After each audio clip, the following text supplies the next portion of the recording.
Welcome to Casting Shadows podcast number 12. As always, I'm your host Jeremy here with AK.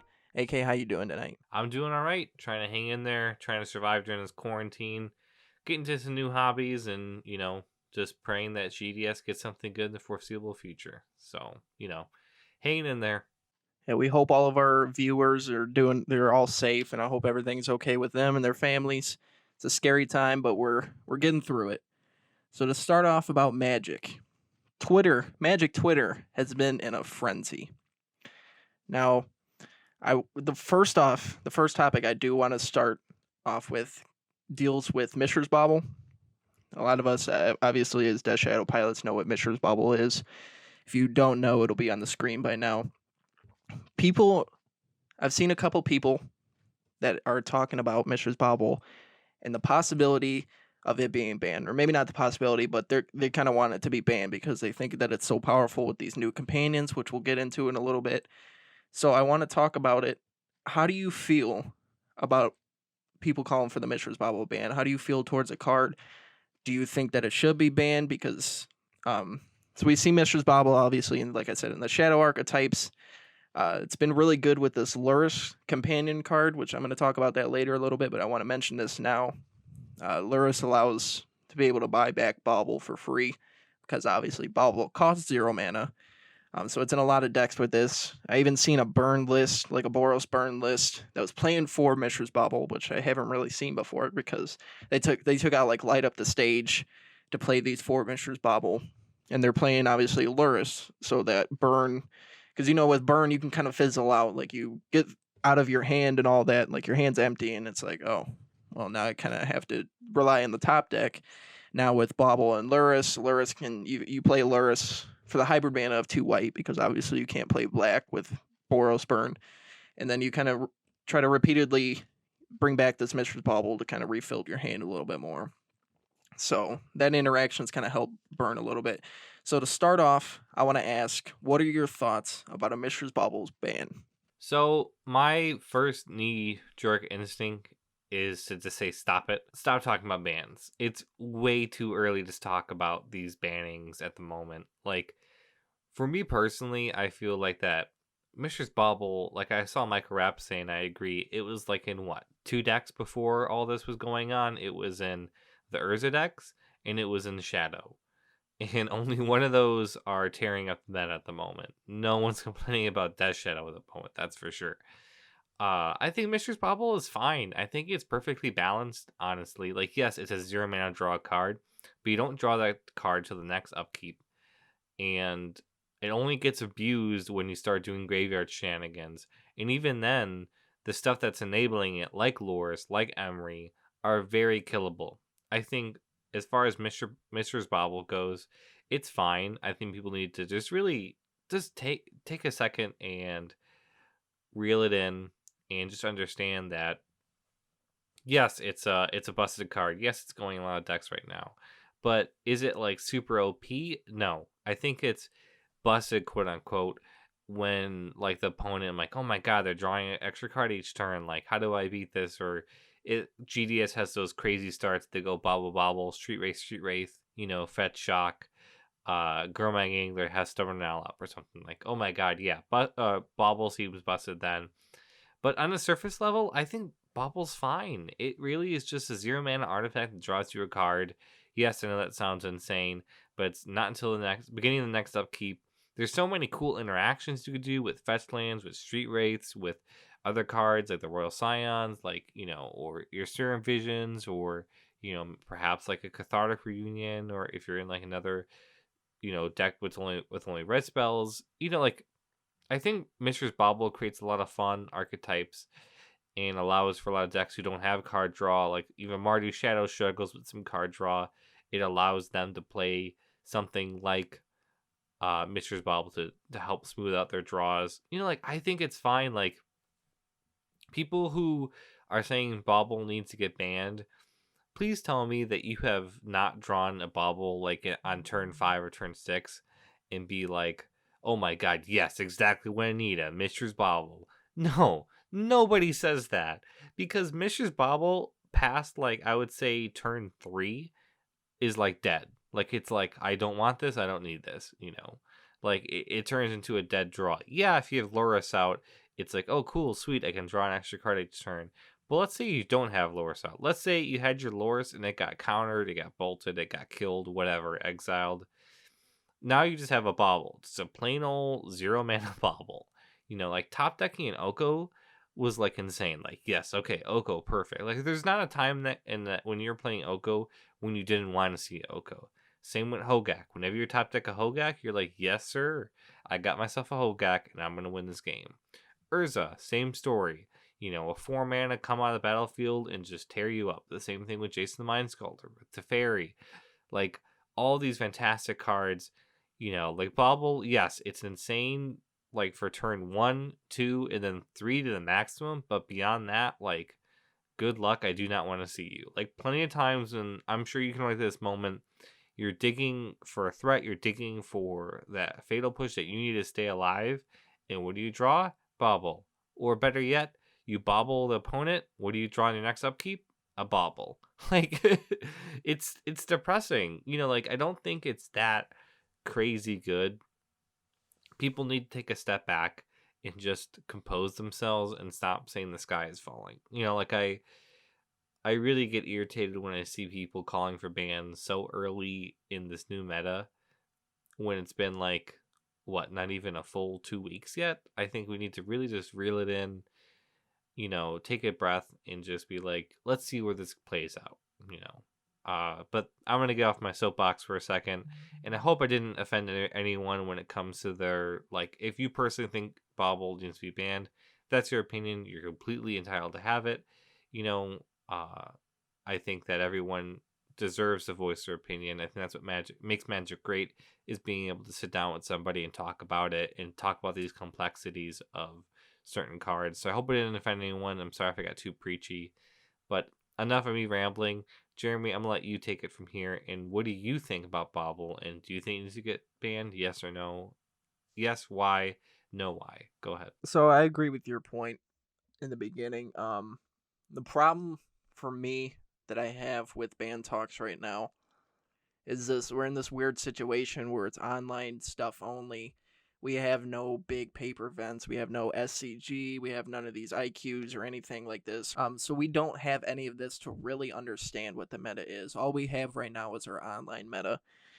And I think paper Magic, like, there could definitely be a difference between paper and online Magic. And I think it's important to note that because, like I said, we have no paper events right now. We cannot physically play paper events because of everything that's going on.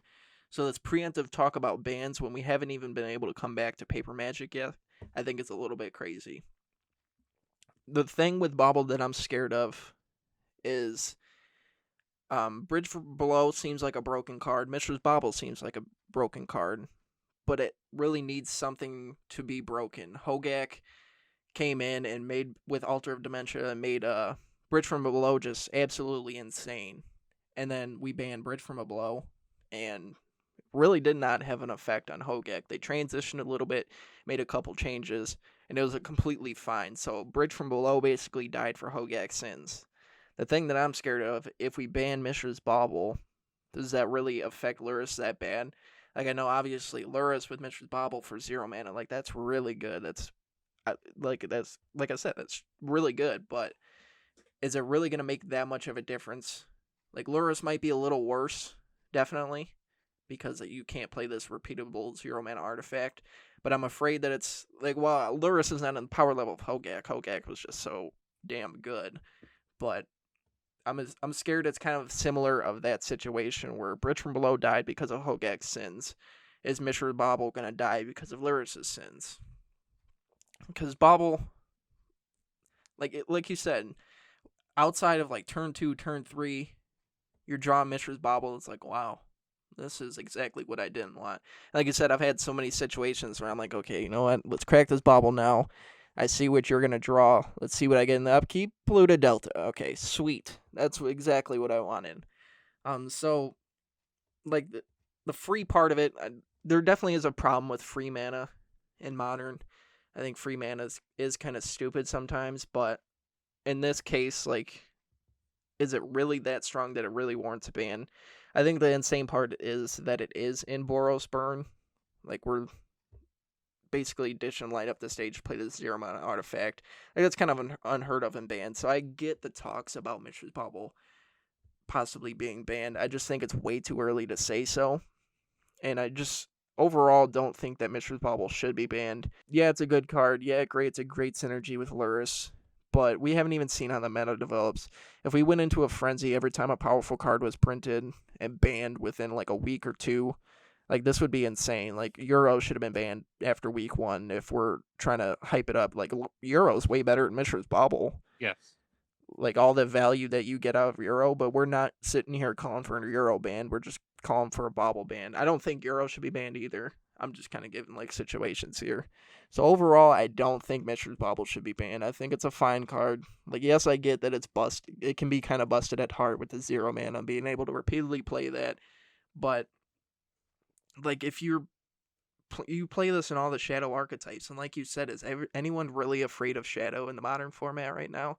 Like, obviously, if you play against it, of course you're going to be afraid of Death Shadow, Gurmag Angler, turn 2 with TBR, but nobody's going to, like, let's pretend there's a GP. No one's going to a GP pretending like, okay, so what should I sideboard for Death Shadow to make sure that I don't like lose to this deck? Like, they're playing 4 copies of Mishra's Bauble. No one's afraid of this. So just because you're playing it doesn't mean that it's a broken card. That's why I'm saying it could be like a Bridge from Below situation.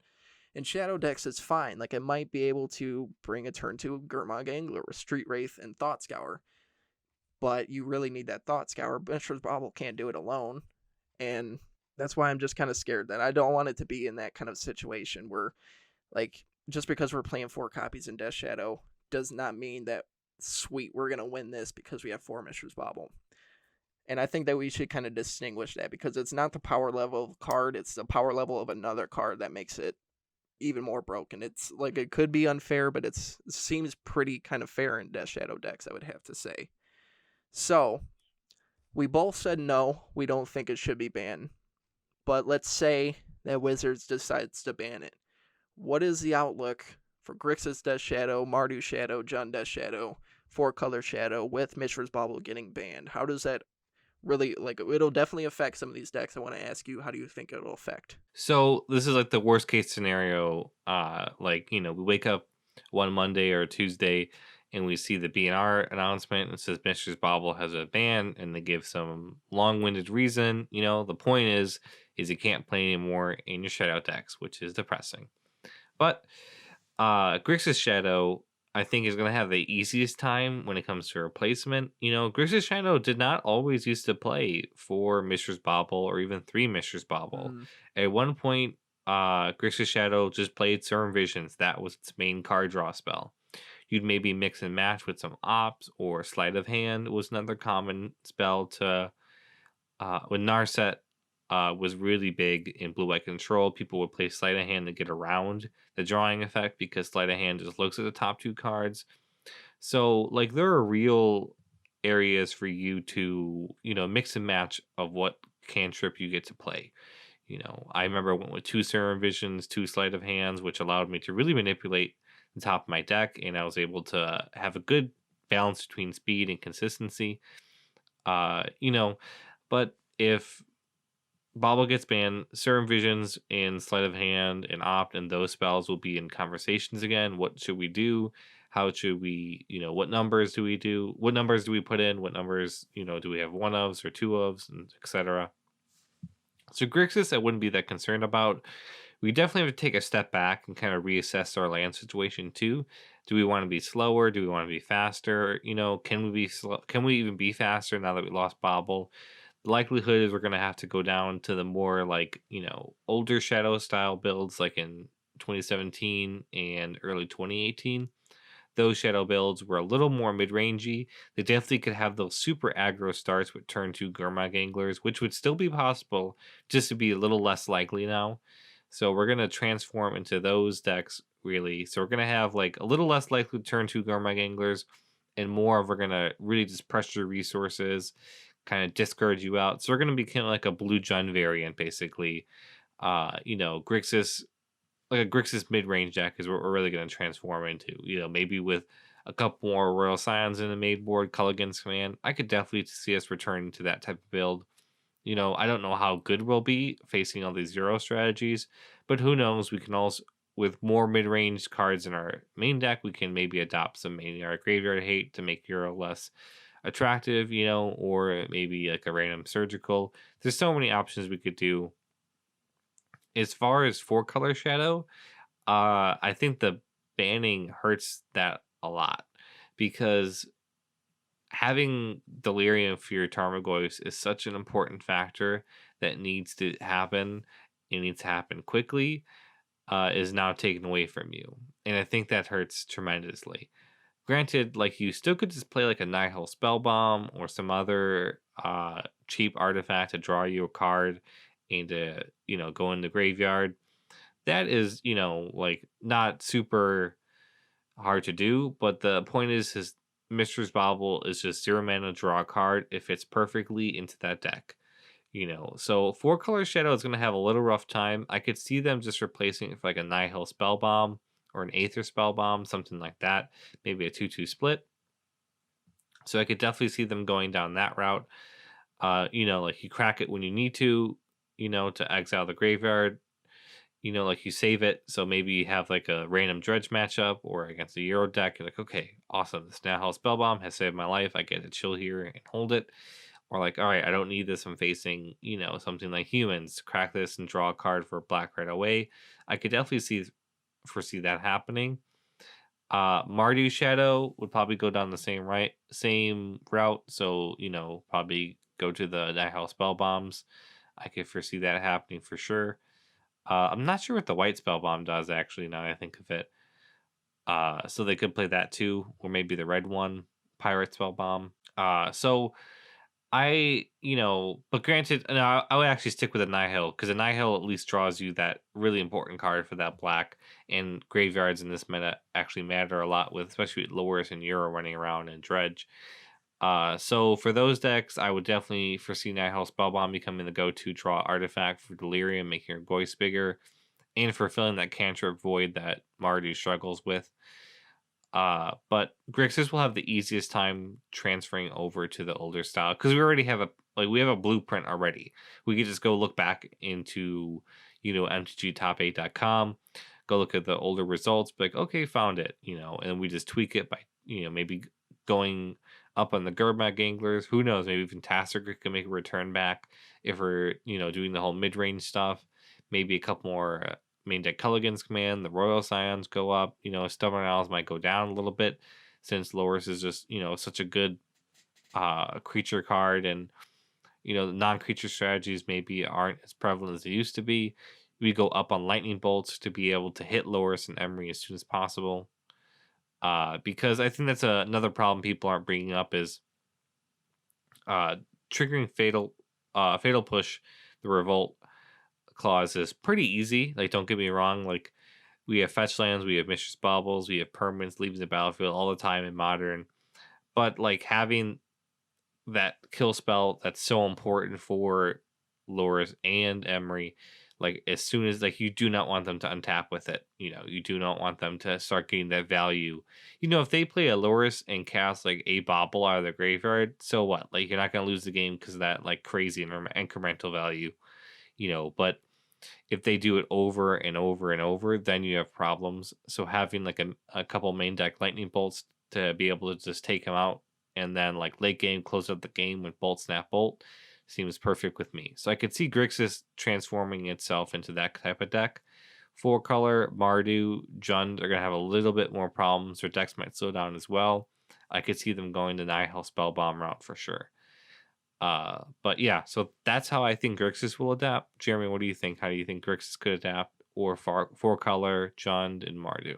Yeah, honestly, I kind of feel bad for 4-color Shadow if Mishra's Bauble would get banned. Like, obviously, it affects every single Shadow deck, but you lost once upon a time, and Mishra's Bauble will in like the span of like 2 months or something, and those were really important draw card spells for them. Because as bad as we think Serum Visions is, like, I don't think it's a really good card. At least we still have it. Like, Mm-hmm. Mardu Shadow, 4-color Shadow, Jund Shadow. They kind of rely on Mishra's Bauble to do that kind of, like, obviously it feeds Tarmogoyf, which is extremely important, and it replaces itself the next upkeep. So, like, you see Mishra's Bauble in your hand, you're like, sweet, this is at least going to make my Tarmogoyf stronger, but this also represents another card whenever I decide to sack it the next upkeep. Mm-hmm. So at least with Grixis Death Shadow, we still have that option of playing Serum Visions. And I would probably, like, I agree with you with Grixis Death Shadow. I'm definitely looking towards those 2017 lists. I thought it was important. I started reminiscing because I remember a while ago we had this Bauble versus Serum Visions debate in Grixis Death Shadow. We're like, Yeah. should we play Serum Visions or should we play Mishra's Oh my Bauble? gosh, I remember that. Yes. Like, those were the days with Grixis. And then obviously Mishra's Bauble won out. Serum Visions was gone from the deck for a little bit, and it's finally starting to make a little bit of a resurgence for 1 to 2 copies. If Mishra's Bauble gets cut, then I'm definitely putting 4 Serum Visions in there. Like, we need to rely on that as our card draw spell because we lost Mishra's Bauble as well. I'm definitely looking at a 3-1, maybe even a 2-2 split between Gurmag Gangler and Tasigur the Golden Fang because Mishra's Bauble, while it does not ensure that we're getting a turn 2 Gurmag Angler, that with Thought Scour is pretty much going to be our turn 2 Gurmag Angler. So we're losing that free spell. Obviously with Serum Visions, with Thought Scour, like, you can Bauble and then Thought Scour into turn. You cannot do Serum Visions and Thought Scour at the end of turn the next turn because you have that 1 mana. Like, turn 1, I mean. So I'm definitely going up to 4. And then obviously Gurmag Angler, it's going to be harder to do quick plays with that like you want to do. So maybe I'm going to consider Tasker in there because it is 1 less to delve since we are losing that free spell.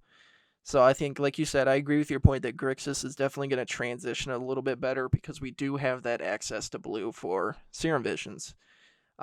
Mardu, like I said, 4 Mishra's Bauble, that's like their card draw. That's their another way to trigger Fatal Push, but they also do have Fatal Path Exile too. So yeah, they're losing that, and they don't have access to blue. They don't have access to Opt, Sleight of Hand, or Serum Vision. So that definitely hurts them. Same thing with Jund and 4-color Shadow. So I definitely would be interested to see how they transition into that, because it is an important and central card to their deck. It does not ensure that they're going to win the game, but it's really important to their overall game plan of feeding into Tarmogoyf for Jund Shadow to make it even bigger with like a Become Immense or Mutagenic Growth or whatever. So that does hurt them a lot. Like I said, Grixis, I definitely would think about that. With Kolaghan's command in the main, absolutely. The Royal Scions would make that old 2017 kind of list interesting as well. Lurrus would be interesting to see what we do with Stubborn Denial. I don't think 4 would be worth it. Definitely up the land count. If you're playing 17, you're probably looking at 19, maybe even 20. Probably 19 because you have to account for all those 3 mana spells you're about to play with the Royal Scions, Kolaghan's Command, and all that. And then accounting for the fact that you no longer have that free spell in Mishra's Bauble to draw a card. So you're going to have to play Serum Visions. So I definitely agree. I think Grixis will transition a little bit better. Overall, like I said, and you said, I don't think Mishra's Bauble is going to be banned in the end. But I think we at least have to talk about what would happen to these shadow decks if they were to get banned. It would definitely hurt a lot. Like I said, shadow decks aren't really prevalent in the modern format right now. Like, you're definitely going to see them at a big tournament or online because, like, I'm a diehard shadow fan. You're a diehard shadow fan. We're going to want to play our decks. And we're struggling right now with Mishra's Bauble. That's a card that they're talking about to be banned. So if we lose that card, I think shadow decks are going to be in a really bad position in this format. It's already, like, Grixis is already not in a good position. Like, I want to play it so bad, but I know that it's gonna struggle because these Euro decks, these snow permanent decks, they're so strong, and it's gonna be a struggle. Like I said, losing Mishra's Bauble is just gonna hurt it even more. I've always said Serum Visions is not a great draw card spell. I wish we had like Ponder Preordained or whatever, but we don't. So we're stuck with that, and we're definitely gonna have to transition to making that our main card draw spell. So Grixis, I don't know. I'm scared I don't think it'll happen, but I'm definitely scared that it would, because shadow decks are going to struggle immensely without Mishra's Bauble. Tasker might be making a comeback. You never know. I think I think Grixis might have a little bit of a chance, just because like we have a blueprint, right? Like I said before, and we have the explosive power, and we have like Snapcaster Mage with Culligan's Command, which is like insane amount of value. It's kind of like what the old Grixis controls used to do. Like Snap K Command is just so much grind value. Like, like that becomes that engine that late game we can really start leveraging that. Like I know Euro runs away at the game, but like Snap K Command like is such a big power play at the end of a turn that really pushes momentum in your favor. And Snapcaster Mage in general, like that value starts going up the more lands you have and the more valuable spells and that you have. Like Snap Bolt or Bolt Snap Bolt is like 6 damage that closes the game pretty quickly. Especially if like another lightning bolt in hand, forget it. Like the opponent's screwed. So I think having those plays are really optimal, and I would look forward to playing with that, But then, like you said, the snow decks are really problematic at the moment. Like not really problematic in the sense they need banning, but problematic in the sense that our matchups are not that great, and Neuro just drowns you in so much value. So I don't know if it becomes like that humans matchup era, like where we kind of accept the defeat in game 1. In game 2, we get tools like Ashiok. We get tools like, Nihil Spellbomb and Surgical, where we're able to really leverage our card advantage and sideboard cards to help us eke out a win. Because like if you land Ashiok against a Euro deck, their game plan gets slowed down immensely, and the momentum swings a lot more in your favor. I feel like having Ashiok out, milling yourself, milling them, it's just so much value, and I feel like that card really helps us a ton. So again, like I can accept us losing game 1 pretty pretty easily, and then switching game 2 and 3 to really push them out, by relying on our sideboard cards. So will we have to tweak our sideboards heavily? Maybe. I don't know where this new meta could look like with no Bauble. Will Lore still be super dominant? Who knows? So I could see that happening. What I would like to happen is, like, if you're gonna take Mishra's Bauble away from us, if you're gonna just rob us of this, this really fun 0-mana artifact that I've grown to love, please give us Preordain. I don't think that's too much to have. Like, okay, we're taking away the 0-mana artifact, but okay, here's Preordain. You have a new toy to play with, a new tool to work around with, especially when it comes to Grixis list. Like, okay, we have a new cantrip. Now Serum Visions isn't, as terrible because we have Preordain to replace it. So we can play with an extra Serum Vision. So have like, maybe a 1 or 2 plus the Preordains. Like I could foresee that happening for sure. So as far as that's concerned, I feel like, if you're going to take away Bauble, give us Preordain.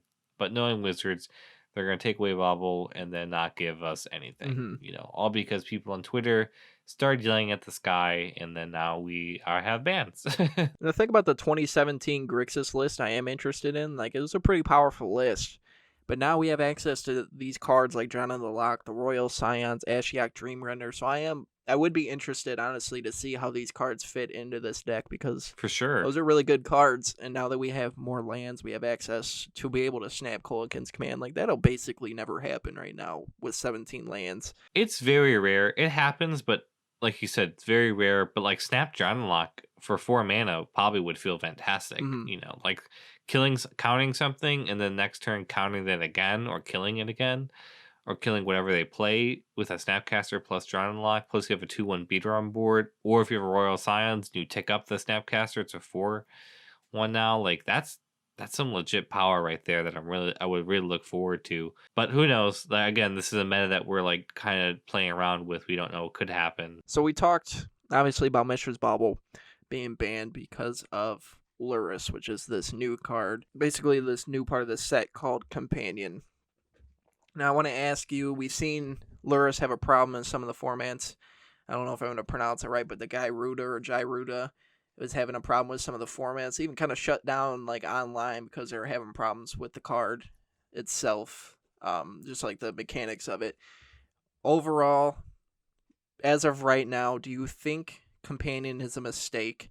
And do you think, because people are obviously complaining about that as well, that these cards are really powerful and this Companion mechanic is ridiculous? And honestly, I kind of underestimated it when I looked at it. And I'm like, oh, cool. Like this seems pretty interesting. Companion seems cool. Now that I'm seeing the power, I'm like, wow. So I want to ask, do you think Companion is a mistake? And do you think companions should be banned preemptively, or do you foresee any bannings in the future? It's hard to say because like I don't want to come out and say like no, it's not a mistake at all, and then like 6 months from now, like we're like please ban everything. With companion, I'm so mixed on it because it I know this is cynical, but I remember I saw someone on Twitter say like I'm so sick of Commander that now they're trying to jam Commander down my throat when I'm playing Modern and Standard Pioneer. It's like I felt that a little bit. Like I love Commander, but what is this companion? Hmm. Why do we have a mini command zone? Can you just let us play Modern? Let us play Legacy or Standard like Pioneer? Like we don't need to play Commander. Like all the time. Like I love Commander. I think it is a super cool format. I think it's a great format to gather around with your friends, have a few beers, everyone laughs and plays. Like it's a fun format. We've played Commander with our buddies a lot of times. It's fun, it's interactive. Everyone gets a big group. You talk and you have fun. You play your favorite cards, you play your pet cards. But Commander isn't my main thing. Modern is my main love. Like I love Modern so much. You get that such competitive edge. Yeah, sometimes you die by turn 3, but sometimes you're the one doing it and you feel like a god. So I love Modern. Like I don't want to have this shoved down my face. Like play Commander, play Commander, play Commander. Like I get it. Like Commander gets all the cool cards, gets all the cool support. They get all these random cool sets coming out. Like every other week I feel like there's a new Commander product coming out. The precons are actually decent. So as a modern player, yeah, we had Modern Horizons, but it almost like destroyed the format 3 times. I love Modern Horizons, but I can't admit that Hogak was like a was a terrible mistake. Like that thing like scared the hell out of me. I played it for the month it was legal, and even then when I was winning, I'm like, okay, if I'm winning, something's wrong with this card. Because you could just vomit a turn to 8/8 and they're like, "Oh, Ensnaring Bridge, I'm safe, right? Oh, I'm not familiar with Altered Dementia, so no, you're not." Like I recognize that, but you can't bring Modern to Commander unless you want to play CDH, and then people are like comboing off and it's boring. No, thank you. I don't want to play that, and I feel like Companion is like a sneaky way. Like I know they said like they wanted to bring a unique effect to Standard and Modern and the other formats that didn't have a chance in Commander because I know Companion's really powerful there, but they really wanted to try it here. And I was like, okay, cool, like thanks. I mean, like, I don't know. And Lurrus coming in on the surface, my gut instinct with Lurrus is to say no, don't ban him. And my reasoning is it's a 3/2 with no protection. No protection. It doesn't have protection from black or red or black and red or instants or sorceries or can't be targeted, no hexproof, no nothing. It just is a 3/2 that any plain creature removal can basically kill. Even the new cast down can kill it. The new Doomblade, whatever it's called, I think like Tragic Kill, or it's the one with the cat being executed with Carol Baskins or something. So, that one can kill it. Fatal Push, Lightning Bolt, the backside of a Culligan's Command, a Red and 6 plus another Red and 6 activation, Lily on a down tick. Like, it can die by a million creature removal spells we have available into Modern. Oko was so problematic, I felt like, because we were being forced to play like Dreadbores in the main deck. Like, we really struggled with removing like Planeswalkers game 1. Like we didn't really have a solid answer. Like if we weren't playing black green with Assassin Trophy and Abrupt Decay, main deck wise, you were pretty struggling with Oko. You had to attack it or waste a lightning bolt plus an attack on it. And even then, his loyalty was like humongous. So attacking it wouldn't even really do anything half the damn time. So, but with Lurrus, it's a 3/2. Like there are so many ways to kill it. Like I said, if their biggest thing is playing a 3-mana 3/2 that comes out and draws you a card at the beginning of the next upkeep and you kill it that turn, and that's all they get to do, I think that's fine. They get a card out of it, you killed the card, everyone's happy at the end of the day. Uh, that being said, could Lurrus be a problem? Sure. It's Modern. People way smarter than me come up with lots of decks and lots of tools and how to abuse decks, and they break stuff. And I think it's a great thing. It's an irritating thing, but it's also props to them because they're super smart and they come up with these crazy decks that just are awesome, and they really push this the competitive level to insane heights. So can Lurrus be that card that fits into some deck that makes it like completely broken and busted? Sure. At the same time, it's a 3/2 that can die. I know you mentioned that, you know, it's basically in your hand all the time, but it's not. So it can't be Thoughtseize or IOK'd. This is true. That is annoying. At the same time, they're giving up a precious sideboard spot for it. And sideboard spots in Modern are extremely valuable because you have to prepare to face a huge swath of decks. And missing a sideboard spot is very critical. Like, how many times have we discussed, me and you, like, we're building a Grixis Shadow list and we're taking to our local tournament, and we spend like a whole hour talking. Do you need one Collective Brutality in the sideboard or two? Do you need, a Liliana Last Hope or a Liliana of the Veil in your sideboard?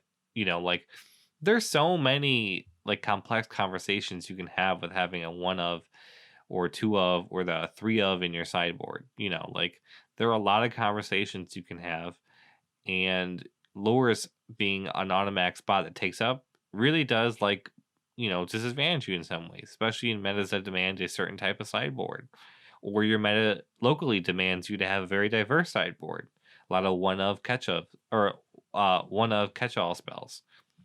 So I think, like I said, Lurrus being banned so quickly, I think, is a mistake. Like, we don't need to ban this right away. Like I said, quit with the sky is falling attitude.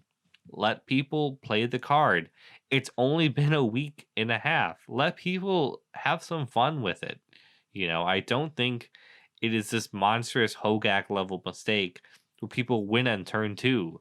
Like, if they're winning by playing an extra card a turn, or if they're winning by drawing that extra card on your upkeep, you need to play more creature removal. That's plain and simple. Like, if they're just stomping all over you and drawing you this card advantage, why have you not killed the damn thing? Like, play some more lightning bolts, play some more terminates or fatal pushes or path to exiles. Like, there are ways to stop this, or counter spells you can interact with on a stack too. Like, there are so many ways to deal with this thing. I don't think it should be a problem to the point that we're like, oh well, like, like, you play Loris, I'm pretty much gonna die. Like, no, like, you can kill the damn thing like way quicker than you can kill Oko. Your main deck has answers to it naturally for playing creature if you have some creature removal in your deck. Like, there are ways to stop this card. And, even nuking the graveyard is a good option too. Like, okay, you think you're gonna draw extra cards every turn? Tormod's Crypt, exile that. Like, goodbye, like, there you go. So, or Layla of the Void, rest in peace. Even eating targets with Scavenging Ooze. I don't know how many times a Jund player has eaten the cards that I so very much want in my Shadow decks. Like, if I'm playing 4-color Shadow, they go Scavenging Ooze. You know what? I'm going to eat that Mishra's Bauble that you really need for Delirium, or that Street Wraith. Or if I'm playing, Grixis, they're going to eat my Snapcaster targets. Like, there are really a lot of ways to pressure the graveyard, uh, you know, incidentally, without giving up too many made board spots for your really impactful cards. Like, I feel like we need to stop asking, why should we ban this card? And asking ourselves, how can we beat this card? That's what we really need to start doing. Because I don't want to say ban this card, ban that every time a new set is spoiled. It gets old quickly. I love Magic, I love Modern, but sometimes it takes a toll on you hearing people complain so much about wanting to ban stuff so quickly. Like, what happened to the days where we just wanted to play it out and challenge ourselves how to beat something instead of just calling for it to be banned? Like, me personally, as far as Grixis Shadow is going to go, I'm not going to play Loris in Shadow. Stop that. I told you before, Street Wraith is so important for our deck. We shouldn't be playing Loris. If you do, you're going to have to completely reroute Shadow. And until I see very consistent winning list of Shadow decks without Street Wraith winning with Loris, until I see that, I'm not going to be on the Loris hype train. So, as far as Grixis is concerned, I'm going to play a hell of a lot more main deck lightning bolts so I can kill Lurrus as soon as he comes out. And if worse comes to worse, I can just bolt their face. And that's it. Those are my thoughts on Lurrus, and those are my thoughts on whether he should be banned or not. So now I'll let Jeremy take it from here. I will step off my soapbox. I am sorry if I annoyed some people. Like I said, I was a little irritated today, in a bad mood because Twitter got me. This all worked up about banning Lurrus, banning Bauble, and then complaining. And I can't even go to the restaurant and drown myself in wings to make myself feel better because all the restaurants are closed. So I'm sorry and apologize. So I'll let Jeremy take it from here. What do you think, Jeremy, about Lurrus, and what do you think if he should get banned or not? So I'm going to start off by saying I definitely do think Companion was a mistake. But even though I'm saying it is a mistake, I don't think it should be preemptively banned because I'm a firm believer of letting the meta develop and seeing if Lurrus becomes the top new creature card in there and let our decks develop to that. And if they can't adapt as a pilot, you should be able to adapt your deck to the new top deck. We've had to do that with Hogak. Obviously, we did not do a great job because Grixis Death Shadow really struggled in the format, but that's not really on us. That's just the card pool that we have. But Hogak took over. We developed our deck to start playing surgicals, to start playing ley lines. So I'm a firm believer of let's not call for a ban so quick. I really want to sit here and see if I can transition my deck, like my sideboard, main board, or whatever, to beat these kind of decks. And if I see this deck and all the other decks in the modern format sit there and try to adapt and they can't adapt and this deck just becomes, or like whatever the deck Lurrus is best in, just still really does not have much of an effect, like these cards do not have much of an effect, then I want to talk about a banning. Like I said, I'm a firm believer in that. I really don't like banning. Like, I want people to enjoy cards. People buy into these cards, they spend so much money. Like, I felt so bad. When Faithless Looting was banned, I lost Hollow One, I lost Izzet Phoenix. I think I had another deck at the time that I lost, and like it sucked. So like I don't want people's card to get banned just because we think it's crazy in a week and a half. And like obviously they might not have bought the cards right now because we really can't play paper Magic anyway, but we have to take that in consideration as well as the fact that we want to see if the modern format can adapt to this. I think calling for it to be banned preemptively and all that is crazy talk. Like, yeah, like I said, I do think Companion is a mistake, but what's done is done. We have to see how we can adapt as Death Shadow pilots, as modern pilots. We have to see how we can adapt our deck to cover all angles because Euro's absolutely just stupid to play against as a shadow pilot. I'm gonna have so many problems, but I'm not sitting here calling for a Euro ban. Lurrus may be strong creature card, but like you said, it can be easily answered. I think my biggest problem with companion, why I think is a mistake, is what you said, that you cannot interact with it unless they do play it. Like when I'm playing against humans as a GDS pilot, I know they might have a Mantis Rider in their hand, but I'm able to interact with that because I have Thoughtseize, I have Inquisition. I could look at their hand and take that away from them. I can't do anything with Lurrus. I know that they're playing Lurrus, but I can't do anything. I can't Inquisition. I can't Thoughtseize. I'm basically going to have to let them play it and hope that I have an answer.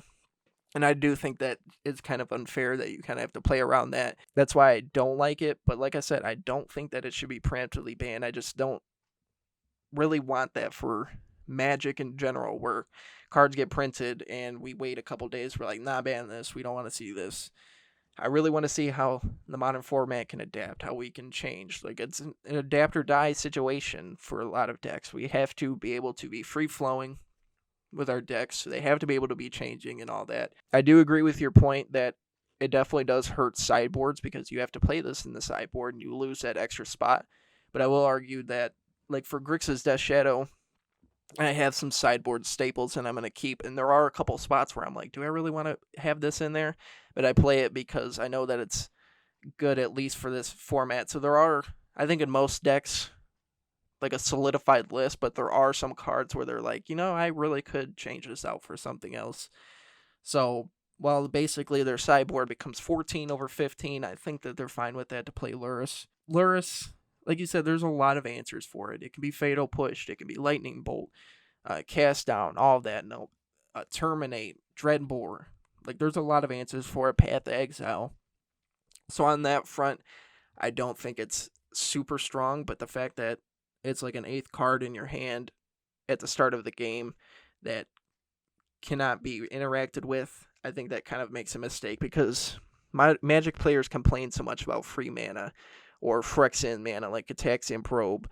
Um, Nobody's really calling for a Street Wraith ban, but people sometimes are irritated with the fact that it can cycle for free, technically, quote unquote, because you have to play 2 mana. They complain about Mishra's Bauble, but then they're going to be fine with a companion that's an eighth card that basically, like when you start out the game, it's 8 versus 7. Yeah. So I think in that sense, it does give an unfair advantage. I want to see the modern format play out. Like you said, I'm kind of irritated with the fact that it's like almost kind of like a commander card. Like it's sitting there in the command zone basically. And if I really wanted to play commander, I'll go ask you and a couple friends if you guys want to go play commander. I'm not going to do this with a modern deck. So, like I said, I think companion is a mistake. I would argue that it's a mistake, but I'm not looking to ban anything right now. I really want to wait until Paper Magic comes back. I want to wait until some big events, gain a bunch of data. Lurrus might be a strong card, but it might not even be like the most played creature in some of these formats. We might go to the biggest paper event, or like the first big paper event when Paper Magic comes back, and Euro's in like 72% and Lurrus is in like 13. I'm being like obviously dramatic here, but we're sitting here calling for a Lurrus ban. I definitely agree that Lurrus with Mishra's Bauble seems broken at heart, but I just don't think that's enough reasoning to ban either of the pieces right now. Like I said, like I keep on saying it, but I really want to just kind of see how the modern format plays out. Let's give it some time. Let's get back to the modern format, or like Paper Magic. Let's see how we can adapt to this deck. Like we've gotten some results for online, but we really don't know. Like it's been so little time that we can't see. So many people are just like, I want to play this card, so like let's play it. I got this new hype on it. It's a brand new card, and who knows? Like a half a month from now, people might start going away from Lurrus because we finally find some answers. And I'm still sticking with my theory that it's not good in Shadow. You might have some good results. There might be some people that put up good results, and that happens with anything. I just don't see how it fits in Shadow. I definitely think it fits in some other decks. I've seen some cool decks, like in Burn. I could see that little synergy with Mishra's Bauble and all that, but it's just that excitement of a brand new card that people want to try out, and I think that hype could die down a little bit. But we need to have that time period to see if it'll die down or to see if it's really broken. Just a week and a half is, like you said, it's really not enough time to justify saying, okay, we need to get rid of this or any of the companions. Yeah, it's I think I'm really big on your point where you said like we need to wait till big paper events return. Like SEG and the GPs and all the huge events that are put on around the nation, around the world, like those events breed so much creativity for people to come prepared and come. Like if Lore saw the new hotness, I guarantee there'll be players like I'm building a deck to beat the living crap out of Loris. Like we saw that happen at SCG with Hogak. People were people were building Hogak left and right, taking to the event. You know, and I think it was I don't think, correct me if I'm wrong, but Jeremy Bertaroni is the one who championed Mardu Shadow on his team to fight against the Hogak decks, and he did great. Mm-hmm. I'm pretty sure he never lost a matchup to Hogak himself. Like Mardu Shadow in the Hogak era was a monster. Like I remember getting a Hogak matchup, and I'm like, yes, because I'm gonna crush you. My whole deck is designed to beat you. Like if Loris is so good, like I feel like people are smart enough in modern to come up with solutions to how to beat Loris decks or to make him not as powerful. Like it's been a week and a half. I think we're smart. I think we can do this. I might not be the smartest person in the room, but I'm pretty sure that combined total of all the modern players in the world, we can figure out a way to like destroy Eurus or Loris. So I feel like because people log on Twitter, log on the Reddit, and we get almost like these blinders, you know, on our head, and we really just hone in on people saying like this card's busted, this card's great, this card is a monster, this card will destroy everything, and we like, oh, we're like, oh, all right, I need to agree, like I need to like, yeah, I mean everyone's talking about it, but we have to take a step back and really think about it and think about how many cards people really thought were super busted, super amazing, and then they come back and just like do nothing. Or they come out completely, fine. Like people call for bans all the time and then slowly but surely it levels out. I always go back to the LSV video when he made a 5-minute video on banning Death Shadow. That seems hilarious now, right? We think about like banning Death Shadow, dude. We're just trying to survive, man. I think like we're really clinging on to this, this threat that basically all this removal can kill. Like we're trying to hang in there, bro. But LSV didn't have what we have, which is hindsight, right? We look at like humans, we look at Hogak, we look at the Dredge decks, we look at Phoenix, we look at all those decks that popped up after the glory days of Shadow in 2017 and 2018, and all the decks that came after that were able just to, just do better things than what Shadow was doing. Like, if you took a pure 2017 list and threw it against a banned snow control, list right now, good luck. Have fun. Like Veil of Summer, Euro, Stoneforge Mystic, all these cards that have such value just, pound Shadow into the ground at the time. And I think with Lurrus, we're at that stage where it's so new, we don't know how to beat it. Everyone's playing it. I thought it was pretty cool though that you mentioned Sprite Dragon and Grixis, and like a Grixis Delver, like a Is It based prowess deck, and now we're seeing Lurrus and Grixis Delver with Sprite Dragon. So good job, by the way, with pointing that out. I was proud I of thought that that was moment. pretty cool. One of your predictions came true. That's pretty cool because mine had usually the habit of falling flat on its face. Still waiting for Rotting Register to be a modern staple, but who knows? Maybe that could change. But back to the subject. I think, like I said, we have to, in my opinion, and in yours too, we're gonna have to wait until Paper Magic comes back, because the really big events is when I like to see like if everyone's playing like Lurrus like crazy and no one's coming up with any solutions how to beat it, or you have to tweak your deck in such a huge way where you can't really enjoy the game because you have to really, really, really prepare for that matchup, then it's time to go. Like Hogak, I remember watching like three big tournament. I think no, I think it was four big tournaments in a row. It was a two SCGs and a two GPs, and I'm like, yeah, Hogak should probably go. Like it's ridiculously dominating the meta. Like I can't turn on a match at all without seeing Hogak in it. If Loris is like that consistently, I keep on calling him Laura.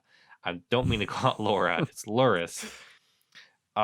If Loris is like that, or maybe if it doesn't die down, or maybe if no one's being able to compete, or who knows, maybe in a couple months when everyone's like, yeah, Loris is good, but like, this set came out and this has whole new cards that are way better, like I think we have to wait and see. I think waiting is the key right now. I think Magic Twitter loves to overreact, and that is the truth. Like anyone who wants to fight me on that, go ahead. But Magic Twitter is notorious for just like knee jerk reactions. Like all those thoughts that pop into your head when you're sitting in class or at work about things you should say or do. Imagine that just stream onto social media, and that's basically Twitter, especially for Magic. Like, in class when you're sitting there and you're like, I wonder what would it be like if I just stood up and yelled at the top of my lungs? And then you're like, hang on, that's crazy. Okay, back to this algebra lesson. You know, Imagine that just straight up on Twitter, just screaming whatever you want to scream. So I think Twitter can just be this crazy Wild West, and I enjoy it. I love going on Twitter. I love looking at Magic, and I love interacting with fans, yeah, I say fans like we're famous, but interacting with fans, the pros, interacting with people, getting fresh new ideas. I think Twitter and Magic Twitter and social media, especially with Magic, is a great place to interact, learn new strategies, brainstorm new ideas to defeat decks. So yeah, I'm sorry I was so preachy today, everyone. And I have one more point I want to add. I just thought of when I was sitting here. There's a huge difference between playing Magic Online and playing at a GP. Like when you play Magic Online, you're kind of just like, all right, let me go grab a beer and let me sit down at my computer and let's start brewing up some ideas. Yeah. Compare that to a GP where you're spending, a couple $100s to fly out to Dallas, to fly out to New York or whatever from wherever you are. And then you also have to pay that registration fee, which could be $50 to $100. And when you play Magic Online, like you're sitting there brewing, you're just trying some fun deck ideas. Like currently, I'm sitting here trying with a Black Red Hollow One deck just to see if it kind of works for fun. I'm over here like I'm play testing with AK. Um, like I would play that online or whatever. But the huge difference is why I want to wait until Paper Magic returns, these big events return. I would absolutely never take Black Red Hollow One out to GP. If I flew out, let's say I go out to Dallas, I spend a couple $100s to fly out to Dallas. I spend whatever money to get a hotel room. I spend all this money for a registration fee, and I play Black Red Hollow One. I'm a stupid idiot. So the point that the point that I'm trying to make here is I want to see if Lurrus is actually just like a brewer's deck, if people are just trying to jam this card just to see what it works with, or if it's an actual deck that can have a spot in this modern format.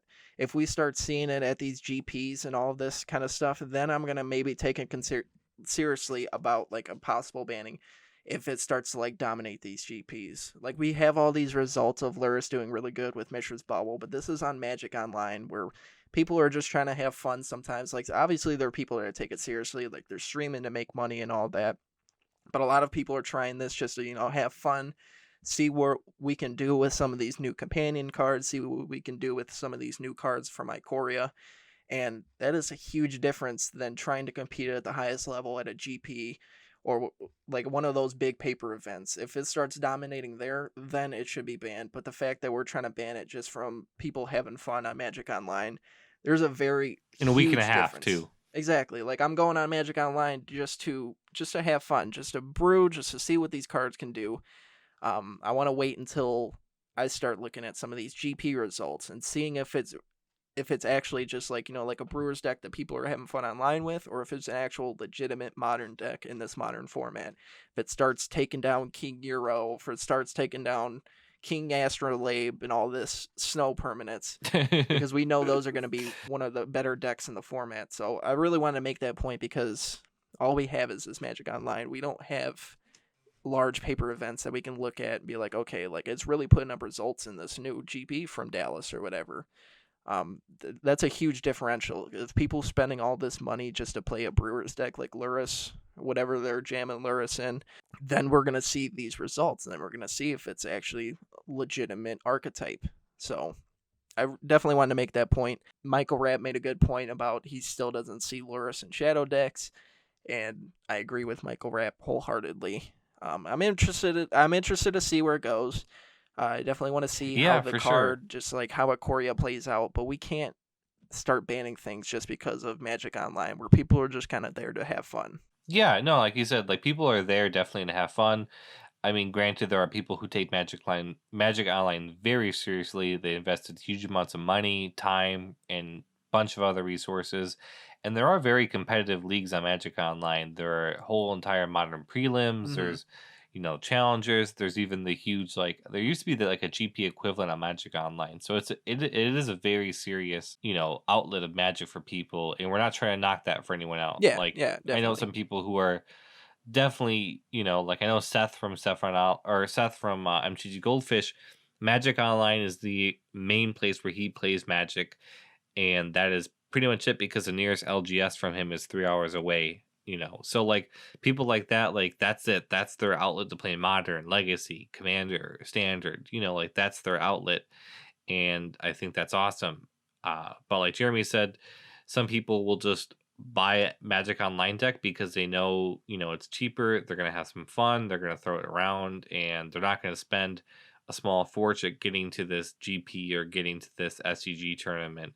They know they can just sit at home and relax. Mm-hmm. So that's what he's trying to say, pretty much. That's what I'm trying to say as well. But I think that's all we have time for today. Thank you for enjoying our extra preachy Shadow podcast today. We hope everyone stays safe, stays healthy, and we'll be back next week with some more content. Have a great day.